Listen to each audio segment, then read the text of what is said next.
The kingdom of Arendor lay draped in perpetual twilight, as if the sun itself feared to linger over the jagged mountains and shadowed forests. Mist curled around the ancient stone towers, carrying whispers of secrets long forgotten. Among these whispers, one tale traveled farther than most, the legend of the Alpha King and his wolf. The wolf was no ordinary creature. Its eyes burned with a strange light, fierce and intelligent. It served the Alpha King with absolute loyalty, and no one, no soldier, no noble, no intruder, had ever touched it without consequence.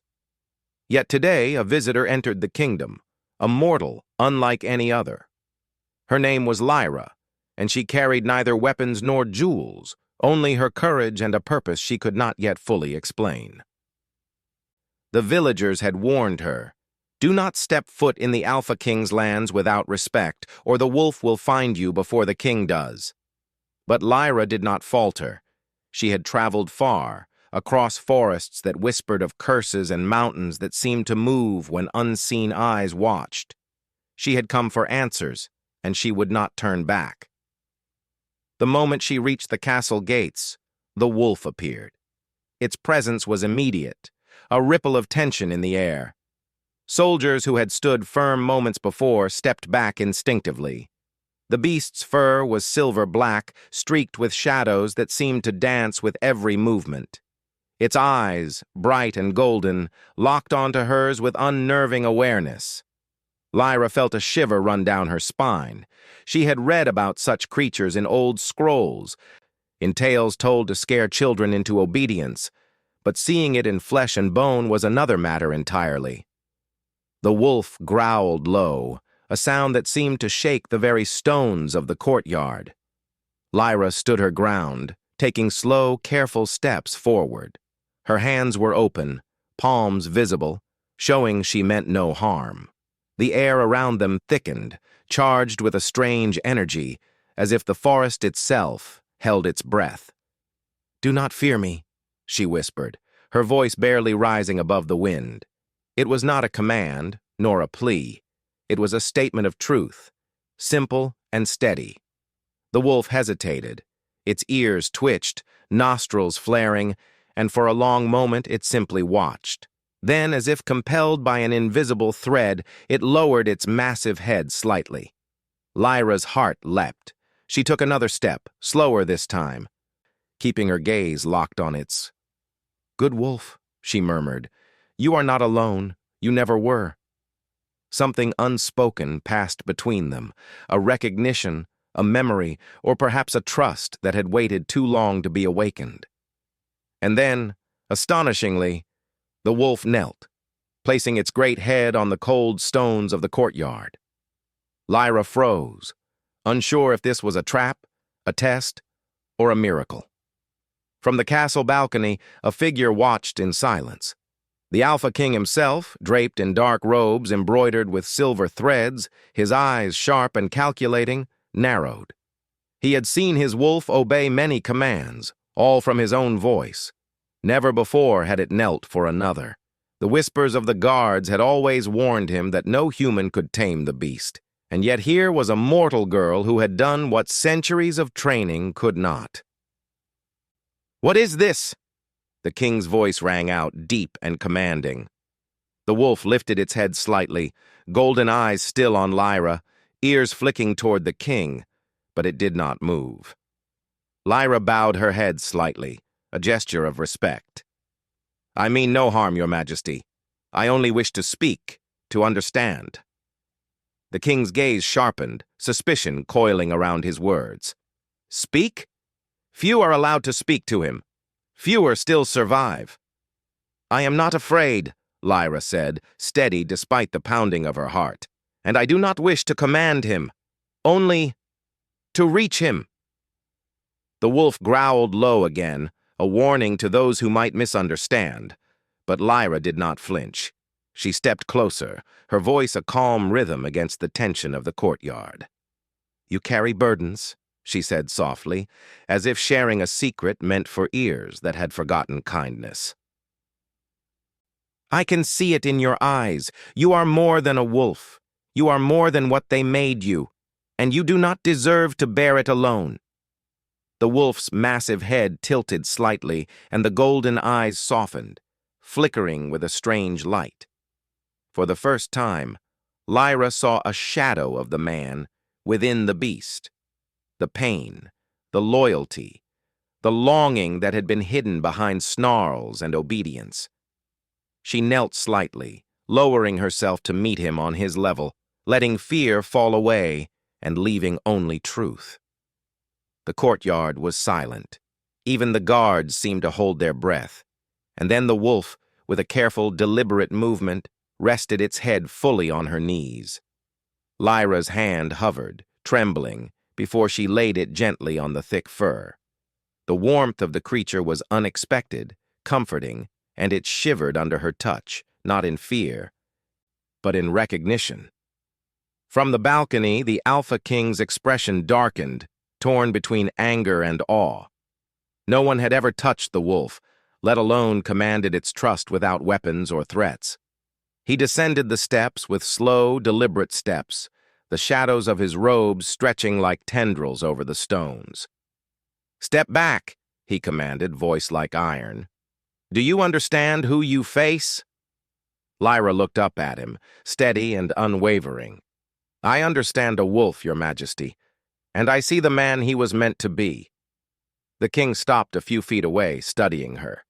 He was tall, imposing, yet there was an undercurrent of something he did not often reveal: curiosity. "Many have tried to claim him," he said, voice low. "All have failed. What makes you think you can succeed?" "I do not seek to claim him," she said. "I only seek to speak, to help. If I fail, I will bear the consequences. But I cannot walk away knowing I tried and left him chained to a fate he did not choose." The wolf lifted its head slightly, golden eyes meeting hers. It was a challenge and a plea all at once. And for the first time, the Alpha King felt the weight of his power questioned, not by a soldier, not by a rival noble, but by a mortal who dared to speak to the beast as an equal. The tension was thick as the king's shadow stretched toward them. "You may not understand what you've begun," he said slowly. "This is no ordinary wolf. He has been bound by magic, by blood, by loyalty you cannot fathom. If you intend to awaken what is buried within him, you will change everything in this kingdom." Lyra did not step back. Her hand rested lightly on the wolf's fur. "Then I accept that. I only wish to see him free." The king's eyes narrowed, and a small, almost imperceptible smile tugged at the corner of his mouth. Perhaps it was amusement, perhaps it was disbelief. "Very well," he said. "We shall see if your courage matches your words. But know this, he belongs to me. His loyalty is mine alone. Interfere at your own peril." The wolf's growl rumbled once more, but not at Lyra. It was a sound of warning, of anticipation, of restrained power. And in that moment, Lyra understood that this bond was fragile, new, and dangerous. But it was also real. As the sun dipped behind the jagged mountains, the courtyard was bathed in silver light, and the shadows deepened. Lyra remained kneeling beside the wolf, feeling the pulse of life beneath her hand, feeling a connection she could not yet name. The Alpha King stood a few paces away, watching both of them, the first seeds of doubt planted in his heart. The first chapter of their story had begun, and as night settled over the kingdom of Arendor, the forest seemed to whisper in approval, or perhaps in warning. The wolf had chosen to kneel, but the journey of trust, of freedom, and of the truths buried in darkness had only just begun, and somewhere deep within the Alpha King, a question stirred. Could a mortal truly tame the untamable? Or would this daring girl unleash forces even he could not control? The night in Arendor was thick with mist, wrapping the castle and forest in an eerie silver glow. The moon hung low, spilling light like liquid silver across the jagged stones. Lyra had spent the day observing the Alpha King's wolf, learning the rhythm of his movements, the subtle shifts of his gaze, and the quiet strength that pulsed in every muscle. She had seen glimpses of the man he once was, hidden beneath fur and ferocity, glimpses that no one else had ever noticed. Soldiers spoke of the wolf as if he were a living weapon, a shadow that obeyed the king's will without question. Yet when Lyra looked into his golden eyes, she saw sorrow, a longing that had been buried for decades. She felt a strange pull toward him, a mixture of curiosity, compassion, and something deeper that stirred within her chest. Tonight she approached him again, moving with caution. The wolf's ears twitched as she stepped into the courtyard, but he did not growl. Instead, he watched her, the silver of his fur catching the moonlight, the golden gaze steady. Lyra knelt at a careful distance, letting the silence stretch between them.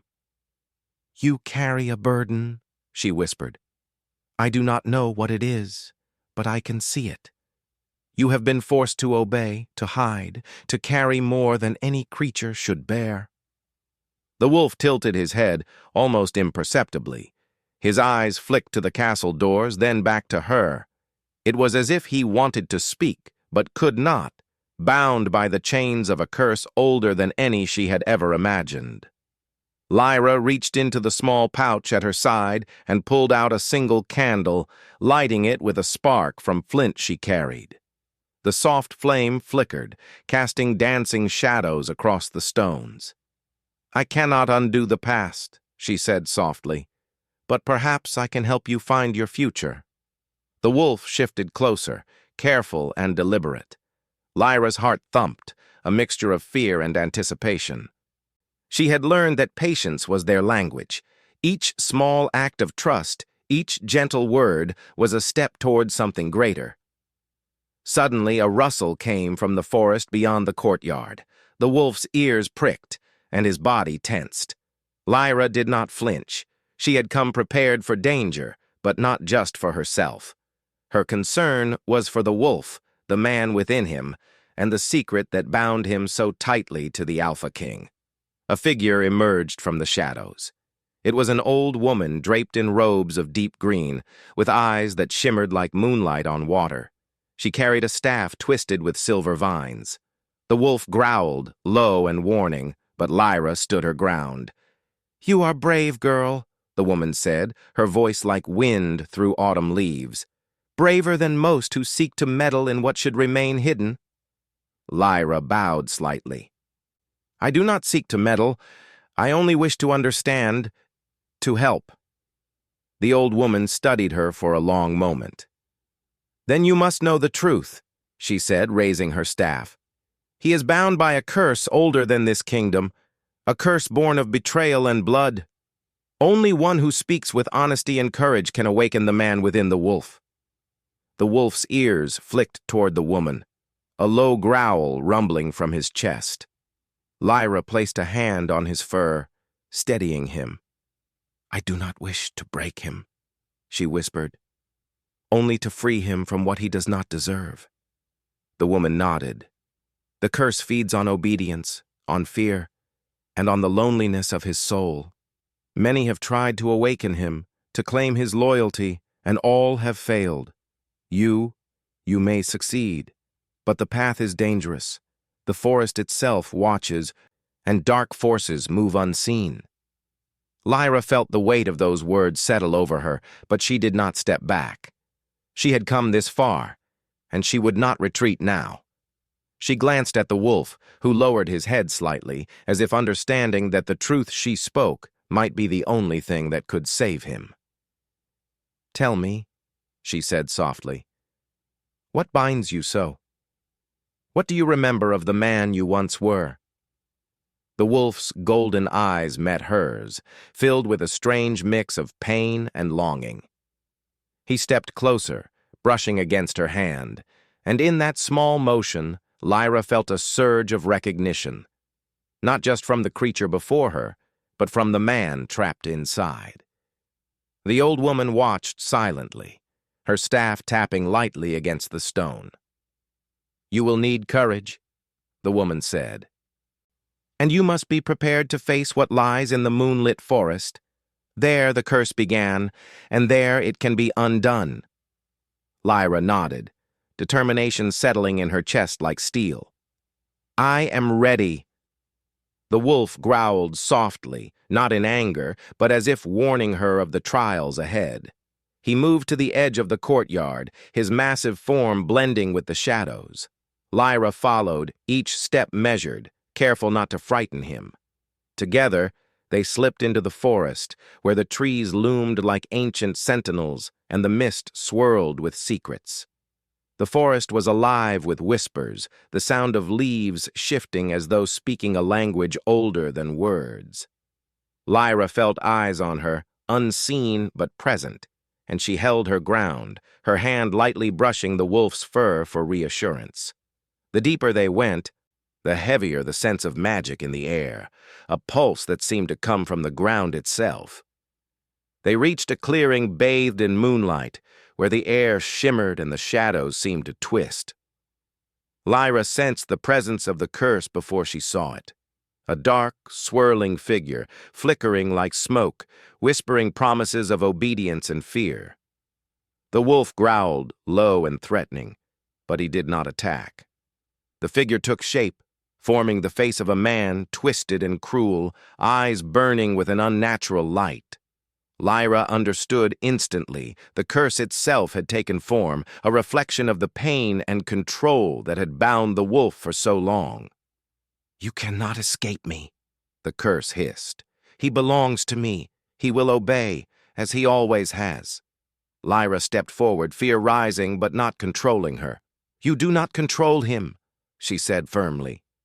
"He is more than your chains. He is more than fear. He is his own soul, and I will not let you claim him." The wolf stepped beside her, his body tense, golden eyes blazing. He no longer hid behind his obedience. He was a barrier, a protector, and a man awakening to the world around him. The curse recoiled slightly, surprised by the defiance. "You are foolish," it spat. "You cannot undo centuries of loyalty and blood." Lyra's hand rested gently on the wolf's neck. "Perhaps," she said softly. "But sometimes, one act of courage is stronger than centuries of fear." For a long moment, nothing moved but the wind through the leaves and the steady breathing of the wolf. Then the curse shrieked, a sound that split the night like lightning, and the clearing trembled. The wolf growled, deep and fierce, and stepped protectively in front of Lyra, his form beginning to shimmer as the magic around him responded to her words. "You are not alone anymore," she whispered. "You are not meant to carry this pain by yourself. You can be free." The curse faltered, uncertainty flickering in its smoky form. The wolf's golden eyes glowed brighter, filled with recognition, with the first spark of the man he had been long ago. And then, almost imperceptibly, he bowed, not in submission but in trust, standing beside Lyra as an ally, a partner in the battle to come. From the edge of the clearing, hidden among the trees, Lyra could feel the eyes of the forest watching, testing, waiting. She knew this was only the beginning. The curse was not fully broken, and the Alpha King's shadow loomed over every choice she made. But for the first time, the wolf was not alone, and she knew that together, they might just have a chance to rewrite what fate had decided. The moonlight bathed them in silver, the wind carrying a promise. The path ahead was dangerous, but it was theirs to walk. The bond between mortal and wolf, between courage and trust, had been sealed. And in the distance, Lyra thought she heard the Alpha King's voice carried by the wind, low and cautious. Perhaps something has changed. The forest swallowed their figures as they moved deeper into the unknown, the shadows dancing like old ghosts. The wolf walked beside her, no longer a weapon, no longer a servant, just a man, bound by courage, trust, and the quiet power of a mortal who dared to speak to him as an equal. The night held its breath, and Lyra knew the next trials would test not only her bravery, but the very heart of the wolf she had begun to awaken. The forest of Arendor was silent, save for the whispers of leaves and the occasional distant howl of wolves marking their territory. Moonlight spilled through the canopy, painting the ground with silver patterns that danced and shifted with every breeze. Lyra moved carefully, hand brushing against the thick fur of the wolf beside her. He no longer walked as a beast bound by fear or obedience. He walked with the weight of a man reclaiming what had been stolen from him. The closer they drew to the heart of the forest, the heavier the air became. Magic lingered here, older than the kingdom itself, a pulse that throbbed beneath the soil and radiated from the trees.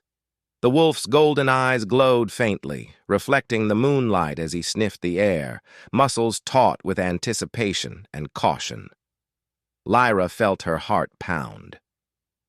She knew the curse awaited them somewhere in this shadowed place. Suddenly, the ground trembled and the air thickened. From the shadows emerged a figure, a shape dark as night, swirling and flickering, yet taking the unmistakable form of a man. This was the curse incarnate, the same force that had bound the wolf for decades. Its eyes burned with unnatural fire, and its voice was a whisper that seemed to crawl inside their minds. "You think you can undo me?" it hissed, moving closer. "He is mine. He will obey, as he always has. No mortal can change what has lasted for centuries." The wolf growled, a deep and resonant sound that shook the forest. But he did not attack. His eyes were fixed on Lyra, a silent question passing between them. "Do you trust me to face this?" Lyra nodded, placing her hand firmly on his shoulder. "I trust you. And you must trust yourself. You are stronger than this curse. You have always been stronger." The curse laughed, a chilling sound that echoed through the trees. "Stronger, foolish girl. Do you know what it took to bind him? Do you know the blood, the fear, the centuries of obedience? He belongs to me." Lyra took a deep breath, steadying her nerves. "No, he belongs to himself, and I will not let you take him from that." For a long moment, silence stretched between them, broken only by the soft rustle of leaves. Then the curse moved, swirling like smoke and striking at the wolf. The beast leaped aside, agile and precise, instincts honed over decades of survival and loyalty. Lyra gasped, but did not retreat. She stood her ground, feeling the pull of ancient magic around them. The wolf turned toward the curse, his body glowing faintly with a golden light. The chains of the curse had loosened, broken slightly by the courage and words of a mortal who had dared to see the man beneath the beast. He growled, a warning, and the forest seemed to respond. Branches bending, roots shifting, the very air vibrating with power. "You are not alone anymore," Lyra whispered, moving closer. "He is free to choose. He is free to fight."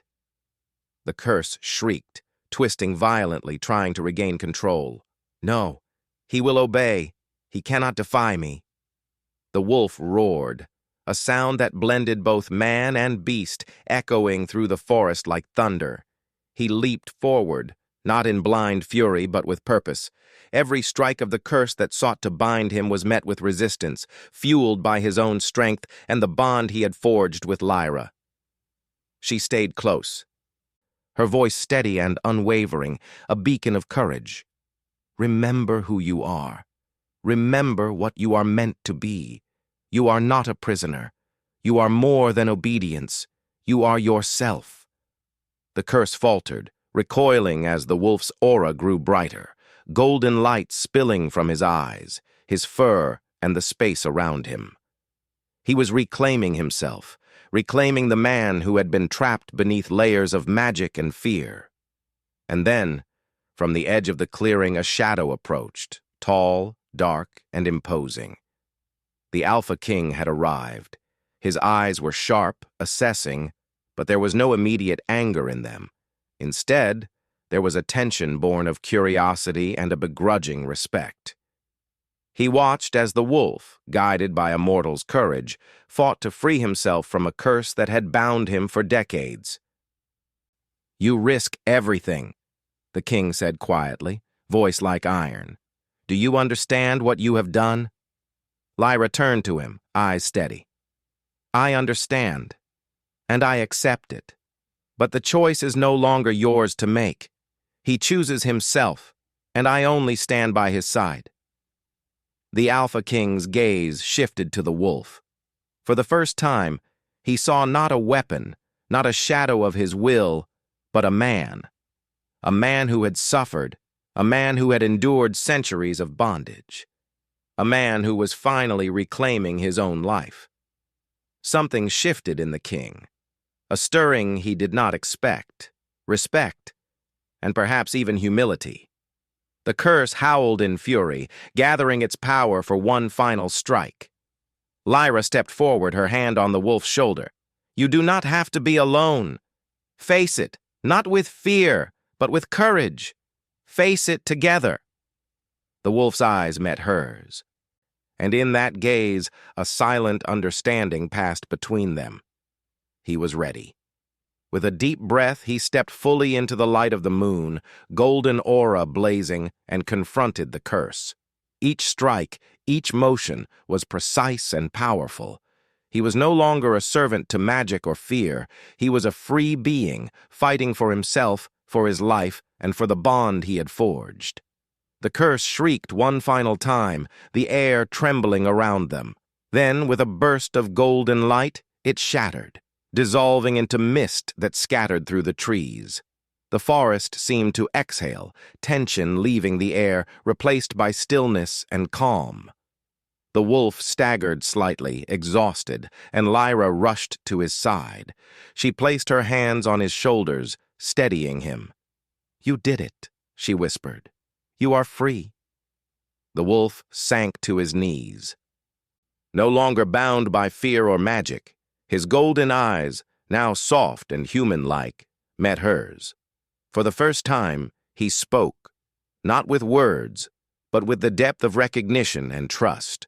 He was himself again, a man who had endured too much, yet had emerged stronger, guided by courage and compassion. The Alpha King stepped forward, silent but observing. He regarded the wolf now standing beside Lyra, and then turned his gaze to the girl who had dared to speak, to touch, and to see what others could not. Perhaps I have underestimated the power of courage," he said quietly, almost to himself. "Perhaps even a king can learn something from those who walk without fear." Lyra looked at him, understanding. He is free. That is enough. Respect his choice, as you would respect mine. The king's expression softened, the first trace of a smile touching his lips. "It is enough," he said. "For now." The forest seemed to shimmer around them, moonlight casting a serene glow on the trio. The wolf, now fully a man, knelt, not in submission, but in devotion of his own will, beside Lyra. She reached out, her hand brushing against his, a connection built on trust, courage, and shared triumph. For a moment, the world seemed to hold still. The shadows of the past, the chains of curses, and the weight of centuries faded beneath the light of understanding and freedom. Lyra felt a warmth in her chest, a quiet joy that had nothing to do with victory and everything to do with connection, trust, and the power of choice. The Alpha King watched, silent, as the bond between mortal and wolf-man solidified. He had expected obedience, fear, and loyalty, but he had witnessed something greater: love, courage, and the awakening of a soul long hidden. And in that moment, he understood that loyalty could not be demanded. It could only be earned, and true strength lay in the freedom to choose. The night stretched on, peaceful now, the mist curling gently around the trees. Lyra stood beside the man who had been a wolf, and together they faced the horizon, ready to walk into a future they would shape themselves. The Alpha King, standing a few paces away, watched with quiet contemplation, aware that his kingdom, and perhaps his heart, had been changed forever. The wind carried the faint scent of the forest, of freedom and of beginnings. The wolf, now a man, smiled faintly, golden eyes reflecting the silver moonlight. He was no longer bound, no longer a shadow, no longer a tool of fear. He was free, and he had chosen to stand beside the mortal who had believed in him when no one else could. Lyra looked at him and smiled, her heart swelling with quiet triumph.